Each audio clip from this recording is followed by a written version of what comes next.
বিভিন্ন ক্যাম্পাসে যে অস্থিরতা তৈরি হচ্ছে এর পেছনে ফ্যাসিবাদের সংশ্লিষ্টতা থাকতে পারে বলে জানিয়েছেন মুক্তিযুদ্ধ প্রতিমন্ত্রী ইশরাক হোসেন। সকালে রাজধানীর শাহবাগে জুলাই গণঅভ্যুত্থানের শহীদদের স্মরণে শ্রদ্ধা নিবেদন শেষে এ কথা জানান তিনি। পরে ফ্যাসিবাদীরা ফিরে আসলে ফাঁসির রায় কার্যকর করে তাদের বরণ করে নেওয়া হবে বলেও হুঁশিয়ারি দেন তিনি। জুলাই যোদ্ধাদের হত্যার বিচার যতদিন না হবে ততদিন পর্যন্ত মাঠে থাকারও প্রতিশ্রুতি দেন তিনি। এ সময় মুক্তিযুদ্ধ মন্ত্রী আহমেদ আজম খান বলেন, জুলাই শুধু গণ অভ্যুত্থান নয়, এটি পুরো ব্যবস্থায় পরিবর্তন ঘটিয়েছে।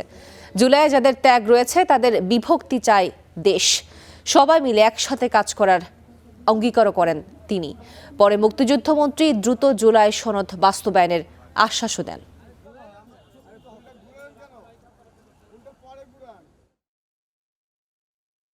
আমরা ফ্যাসিবাদকে কোনোদিনও বাংলাদেশে যদি তারা ফেরত আসে তাহলে তাদের এই গণহত্যার জন্য যে তাদের ফাঁসির রায় হয়েছে সেটিকে কার্যকর করার মাধ্যমেই তাদের বাংলাদেশের রাজনীতির ইতি টানা হবে ইনশাআল্লাহ। জুলাই আন্দোলন যে শুধুমাত্র একটি গণ অভ্যুত্থান নয়, এ যে পরিবর্তনের একটা অনেক বড় অধ্যায় শুরু হয়েছে, সেটাও আমাদের বাংলাদেশের নির্বাচিত সরকার এবং সরকারের মাননীয় প্রধানমন্ত্রী জনাব তারেক রহমান তার যাত্রা শুরু করেছেন।